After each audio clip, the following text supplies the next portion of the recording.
Hi everyone, my name is Ken. I lead our institutional business at Pendle, so I deal primarily with institutional LPs to come in and provide liquidity into trade on Pendle. So today I'll be sharing a little bit about the emerging DeFi yield markets, and to us, yield or APY is the number one product in DeFi. And if we think about where we were in the last DeFi summer in 2020, where obviously we saw concepts like liquidity mining being pioneered by the likes of Synthetics and Compound, later on to more degen designs like Ohm and Alice in Wonderland, triple-digit APYs, good old days. Obviously we've matured a lot since then, but that was when we first saw a strong demand for yield, and we saw the first billion in TVL in the middle of 2020.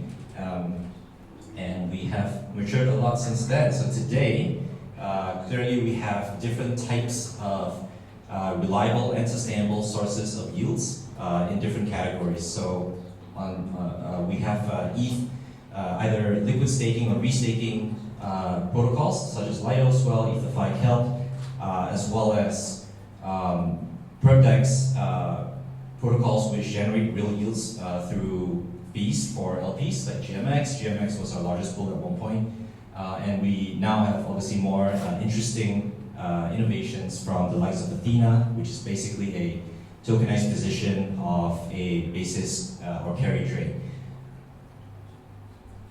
Now on this chart, which is a chart on TradFi rate markets, and you can see that the highlighted portion that represents specifically the interest rate swaps markets, which is the largest market in the world with over 500 trillion in notional value. So if you look at where we are in DeFi today, obviously a fixed rate market or rate market in general is quite small.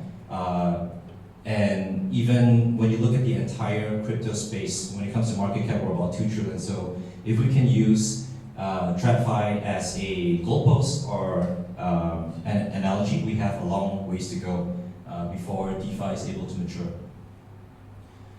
Now, the challenge that we have in DeFi is that we would have to create, Pendle is trying to create rate markets in a DeFi native way, simply because we can't do it the same way that TradFi does. There's a lot of reliance on counterparty trust, centralized clearinghouses, legal agreements, and so forth through OTC counterparties. So the way that we do it is to make more tokens, to split the yield-bearing asset, let's call this Lido stake ETH, into a principal and yield portion. And it is through this mechanism that is actually very similar to bond stripping in TradFi, whereby you would have the principal token, or PT for short, that is basically a zero coupon bond that is discounted and converges to maturity at par, and that's how you realize a fixed yield. Inversely, you have a yield token where there is a premium upfront, which eventually decays to zero, but during that holding period, you would accrue the yields over time. And this is a quick timeline on Pendle. We were actually, we launched actually in 2021. And I would say in V1 of our AMM, we took a long time to get some significant adoption. Transactions were very expensive in V1 of our AMM. It was very capital inefficient, and we had very insignificant TVL. It was only once we launched the V2 of our AMM, which improved a lot on the capital efficiency, improved a lot on the contracts that we had as well, and that's where we saw the first uptick. Initially from the whole LSD boom that we had in early 2023. At one point we had 50%, over 50% of our TVL was locked in LSDs. We also explored different narratives within the DeFi yield space, including RWAs. We had pulls on SDAI from Spark, as well as Ondo's FUSDC. We also experimented with PerpDexes that did very well. GLP was our largest pool for quite a while, as well as lending and money markets like Aave USDC, as well as Curve USD. But all of that kind of pales in comparison to the momentum that we've had this year with the whole LRT boom and the whole points meta. That's where we first crossed our first billion in January in TVL, and we hit our second, third, and at the peak we were about 6 billion in TVL and over 20 billion in cumulative trading volumes. We also saw a lot of pickup and adoption from large whales, obviously, as well as liquid funds, institutional investors, other DeFi protocols that were also building on top of Pendle. Now, it is, I think points is also an interesting point to bring up. So we were huge beneficiaries of the whole eigenlayer narrative, as well as the hype around points around eigenlayer specifically. And in addition to that, we had LRT issuing their own points, and this is a very interesting use case that we were quite surprised with, because I think if you think about how activity was initially incentivized in DeFi, it's typically through airdrops, but the issue with airdrops is that the requirement for users are quite vague, and users have to basically guess what they had to do to get those airdrops. So points, in our view, is a way to quantify and to make it more transparent as to how much you would earn in terms of the upcoming airdrop. So points, in a way, is a new source of yield in DeFi, and a way to farm more yield.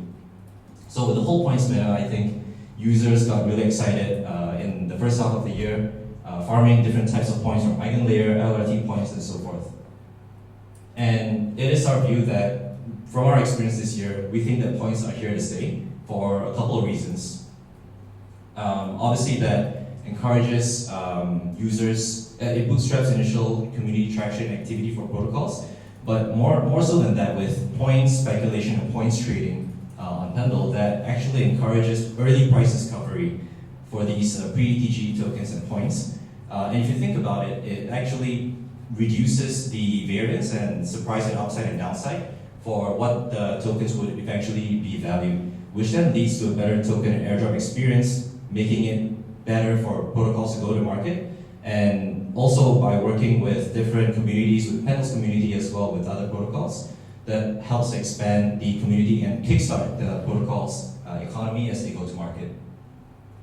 And the next couple of charts just shows our TVL. Obviously, you can see starting from January this year, we saw a huge uptick in terms of TVL. At the peak, we're about just shy of 7 billion TVL.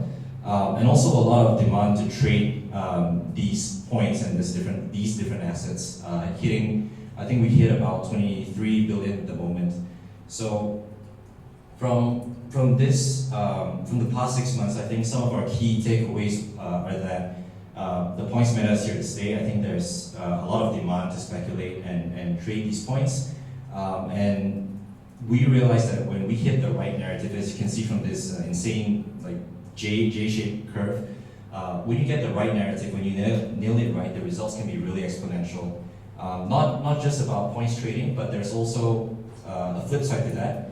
The huge demand to bid for points creates a market for those who are short points to basically forego those points and receive a good amount of fixed yields via PT. So a common question that we get is what's next for Pendle and what's next in the space. I think with the position that we have with restaking and the whole points meta, we want to maintain that foothold and our sustained involvement in the space with the likes of Symbiotic, Karak, Zircon. I think there's some interesting players. At the same time, we want to maintain continuous innovation. We want to be experimental with new potential upcoming narratives, one of which is the Bitcoin ecosystem. I think there's a lot of demand from our LPs who are already invested in the space, and they want to see what we can do in that sector, as well as emerging L1s that are coming to market either in the second half of this year or next year. In addition to that, currently we're on V2 of our AMM. We will be launching V3, ideally targeting to January next year, and V3 will be in parallel to V2. It's two separate products. So not too much to share, but in terms of the intention and motivation behind V3, is that we do have some limitations, and we recognize some limitations with V2. So on the risk side, I think we do a good job in making sure that it's fully collateralized, but it also means that it's capital inefficient and it's hard to trade in large sizes, especially on the YT side without significant price impact. And it also limits the type of assets that we can support, and we're limited to the chains that we're on. For example, if we want to be if we wanted to create a market on MSOL and Solana, we would have to deploy an instance of Pendle on SVM, and that's a huge cost for us as the team is mainly EVM. So V3, more to come soon, and more to share. And with that, I'd just like to conclude the short session today. I think we're still very early in the stage. There are still a lot of players that are yet to come to market, and I think the innovations hopefully don't end this cycle. And yeah, we're looking forward to working with top quality teams in the space. But yeah, thank you. Thank you. Any questions? Yeah, I kind of have one, because Pendle is quite related to the risk-taking market, and there are correct icon there and symbiotic. How do you think the risk-taking market can sustain in the long term? Because how can they ensure there's enough revenue generated for the It's a beneficiary? very big question. I think in the short term, a lot of the expectation is that most of the AVS yields will be in the form of airdrops. When it comes to the long-term sustainability of those yields, it's a big question mark, and I truly do not know. But I think the baseline is that it will be higher than where it is today in terms of the liquid staking side. So there is demand, at least, on that front. Yeah, and also for the point trading, for AMM design, are there any problems that you think we can improve in terms of the point trading? Yeah, great question. I think on the points trading, which is primarily trading YT, at the moment with our current implementation, it's quite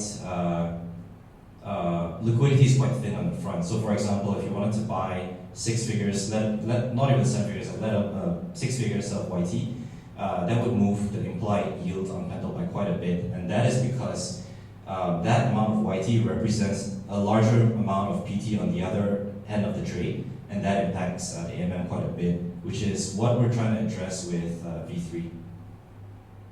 Cool, yeah, looking forward to V3. And also, just one more question, how do you think about Gearbox, this kind of yield markets? Yeah, I think anyone that is building in the same space that we are, especially if they are complementary to our markets, if they are creating more use case for Pendle assets, we're very, very supportive, and we want to create more dependencies in DeFi for Pendle assets.